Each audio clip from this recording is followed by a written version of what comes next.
김서울의 초원입니다. 이 초원 역시도 처참한 한국 현대시 100년의 오독에서 벗어나 있지 않습니다. 이 시도 거의 100년 동안 김서울의 어릴 적 소꿉친구로 알려진 오숙이라는 여인의 죽음을 시로 쓴 것이다 라는 해석이 주류를 이루어왔죠.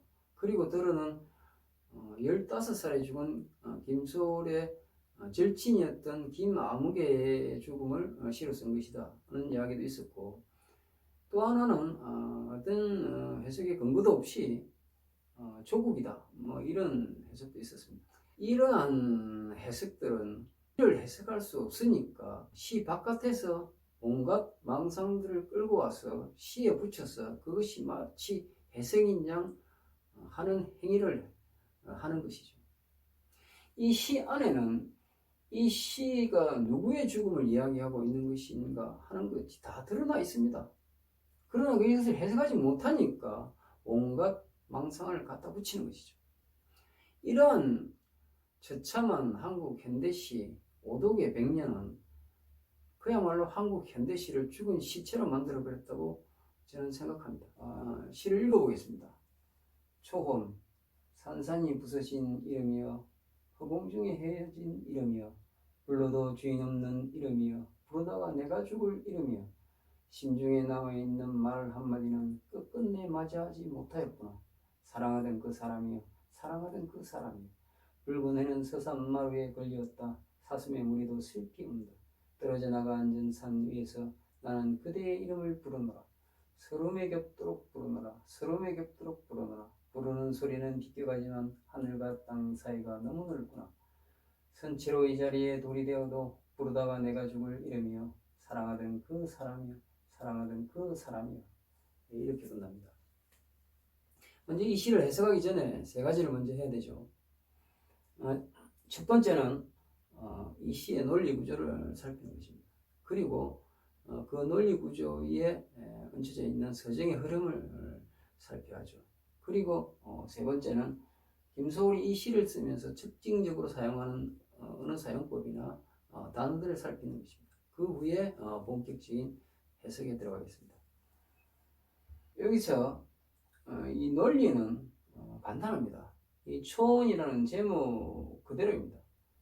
누군가가 죽었는데 그 죽음이 너무나 원통하고 슬퍼서 나는 그것을 받아들일 수 없다.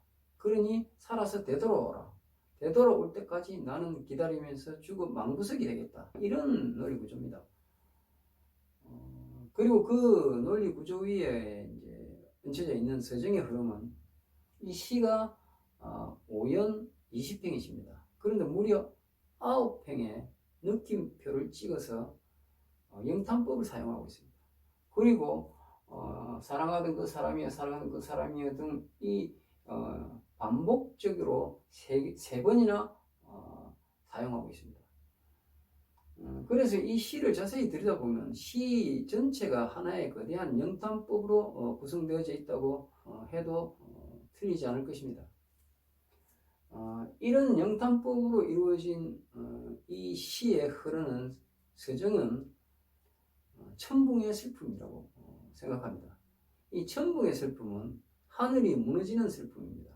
이것은 부모님이 돌아가셨을 때나 왕이 죽었을 때 이 두 가지를 이야기하는 것입니다. 그래서 이 서정의 흐름으로만 봤을 때 이 시는 부모님이 돌아가셨거나 아니면 왕이 죽었음을 의미하고 있다고 짐작이 갑니다. 그리고 특징적인 단어들로 봤을 때는 이름이여, 이름이여, 이름이여, 이름이여 라고 반복되는 이 이름입니다. 그 다음에는 끝끝내 맞이하지 못하였구나 하는 문장입니다. 이 끝끝내 맞이하지 못하였구나 하는 것은 죽은 사람이 유언을 하지 못했다든지 아니면 뭐를 하고 있다가 마무리를 짓지 못하고 죽었다 하는 의미입니다. 그리고 붉은 해는 서산마루에 걸렸다. 사슴의 무리도 슬피 운다라고 하는데 사슴의 무리도 슬피 운다. 왜 사슴이 등장하지? 이 죽은 사람과 사슴과는 어떤 관계가 있는 것인가 하는 의문이 또 듭니다. 그리고 떨어져 나가 앉은 산 위에서 나는 그대의 이름을 부르노라 라고 하는 이 문장은 김소울이 의도적으로 자신의 가치관과 국가가 세계관을 드러내 알려주기 위해서 쓴 문장이라고 생각됩니다. 아주 중요한 문장입니다. 이렇게 세 가지를 살펴보고 본격적인 해석으로 들어가 보겠습니다. 먼저 제목 초원입니다. 이 초원은 사람이 죽으면 죽은 사람의 집 마당이나 그 지붕 위에 올라가서 죽은 사람이 생전에 입던 저고리를 왼손에 들고 북쪽을 향해서 어느 동네 아무개 복하고 3번을 외치는데, 이것은 죽은 사람이 저승으로 영원히 떠나지 말고 그 영혼을 붙잡아서 다시 이성의 세계로 돌아오라는 간절한 열망을 의뢰인 것입니다. 이것은 죽은 사람이 죽지 말고 다시 되돌아와서 살아나라, 이런 열망이죠. 그런데 왕이 죽었을 때는 내시가 궁궐 지붕 위에 올라갑니다. 올라가서 왕이 살아있을 때 입던 권력포를 들고 북쪽을 향해서 상의복하고 3번 합니다. 여기서 상의는 왕을 의미합니다. 왕이여 돌아오라, 이런 의미죠. 즉 죽은 왕의 영혼이 저승으로 가지 말고 다시 이승으로 돌아와서 되살아나기를 바란다는 역시 간절한 열망을 제의로 표현하고 있는 것이죠. 그래서 이 초원에서 죽은 사람은 왕이거나 아니면 백성이거나 이 둘 중에 하나입니다. 그래서 그것을 살피는 것이 중요합니다. 첫 행에 산산이 부서진 이름이여 라고 얘기합니다. 여기서 그 밑에 허공 중에 헤어진 이름이여, 불러도 쥐는 이름이여, 이렇게 가는데 이름의 사전적 의미는 사물이 단체나 어떤 것을 구별하기 위해서 붙이는 말입니다. 그리고 또 하나가 사람을 구별하기 위해서 성 뒤에 붙이는 말이기도 합니다. 그런데 이 이름이라는 사전적 의미 안에는 왕이라는 호칭도 들어 있습니다. 즉 여기서 말하는 이름은 사람의 이름이거나 아니면 왕이거나 이 둘 중에 하나라는 것을 여기서 가르쳐주고 있는 것입니다. 그런데 이 첫 문장에 산산이 부서진 이름이라고 이야기하는 것은 이것이 왕이라는 왕의 죽음을 의미한다는 것을 밝히는 것이기도 합니다. 왜 그러냐면 사람이 죽었을 때 그 사람의 이름이 산산이 부서졌다고 얘기하지 않습니다. 우리 옛말에 호랑이가 죽으면 가죽을 남기고 사람이 죽으면 이름을 남긴다는 말이 있습니다. 그러나 왕이 죽었을 때는 그 왕이라는 호칭이 산산이 부서졌다고 얘기할 수 있습니다. 이것은 조금 더 나아가면 그 왕조가 산산이 부서졌다는 얘기도 합니다. 두 번째 문장에 허공 중에 헤어진 이름이라고 말합니다.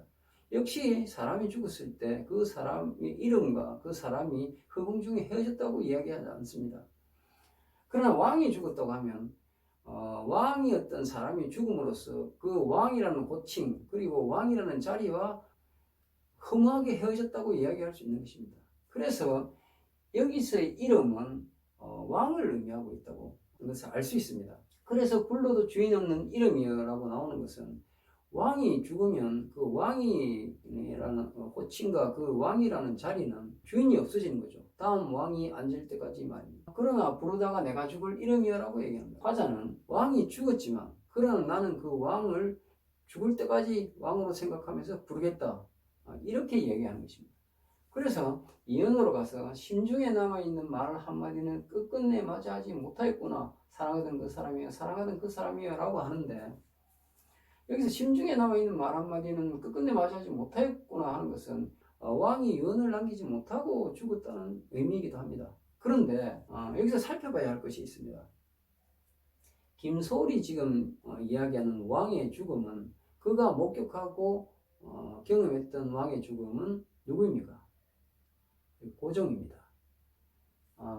고종은 1910년 강제 한일합방이 되고 나서 지속적으로 일본과 대립했습니다. 그러면서 주권을 회복하기 위해서 여러 가지 일들을 했죠. 그러나 그 모두가 무의로 끝납니다. 그래서 고종은 1918년에 강제 한일합방은 제국주의 일본이 총칼을 앞세워서 불법적으로 한 것이라는 것을 세상에 알리고 다시 주권을 되찾기 위해서 이회영의 도움으로 독일로 망명을 시도합니다. 그러나 조선 총독부에 발각되고 맙니다. 그래서 조선 총독부는 그 다음해인 1919년 1월 달에 고종을 독살합니다.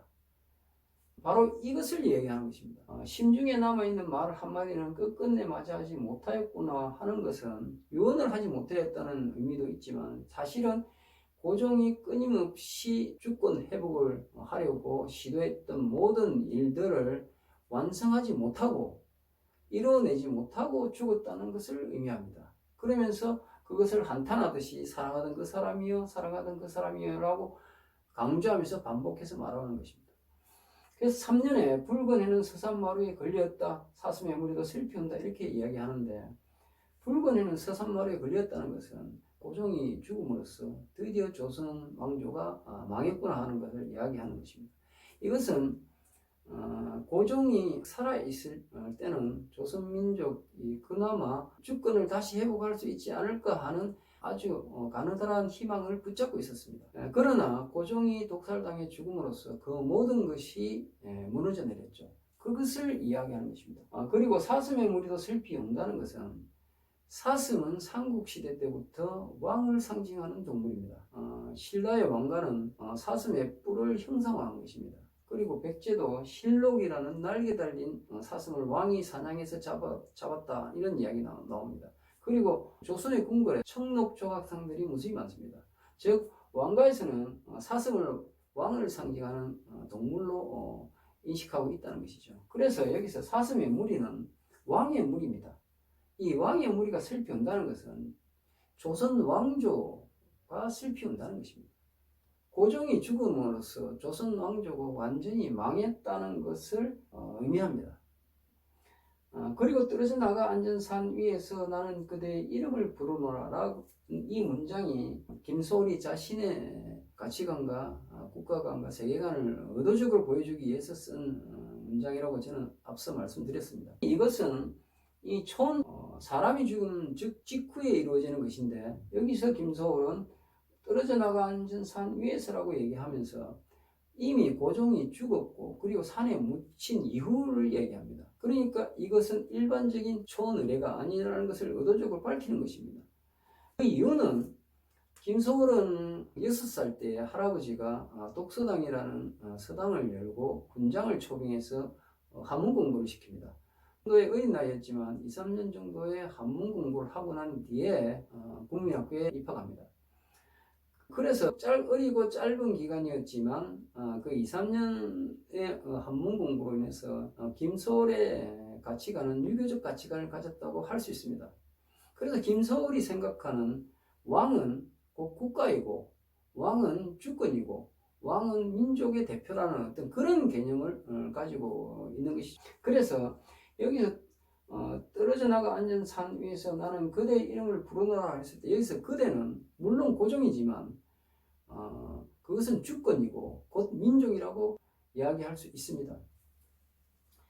그래서 서름에 겹도록 부르노라 서름에 겹도록 부르노라 하는 것이죠. 주권을 잃은 것이 원통하고 견딜 수 없이 슬프다. 그래서 다시 그것이 돌아오라고 부르고 있다고 지금 얘기하는 것입니다. 그런데 부르는 소리는 비껴가지만 하늘과 땅 사이가 너무 넓거나고 얘기합니다.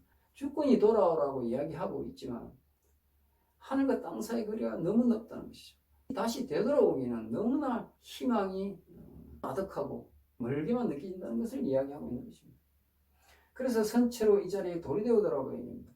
부르다가 내가 죽을 이름이여 사랑하던 그 사람이여 사랑하던 그 사람이여 라고 합니다. 선체로 자리에 돌이 되오더라고는 망부석의 설화를 얘기하는 것이죠. 이 망부석은 멀리 떠나간 남편을 정조를 지키면서 기다리던 아내가 돌이 되어 죽는다는 이야기입니다. 근데 여기서 중요한 것은 정조입니다. 정조를 지키다가 죽는다는 것입니다. 김소월이 여기서 얘기하는 것은 제국주의 일본의 식민지배의 노예로 살지 않겠다는 것입니다. 조선민족의 정조를 지키면서 조선의 주권이 돌아오기를 기다리면서 죽겠다는 것이죠.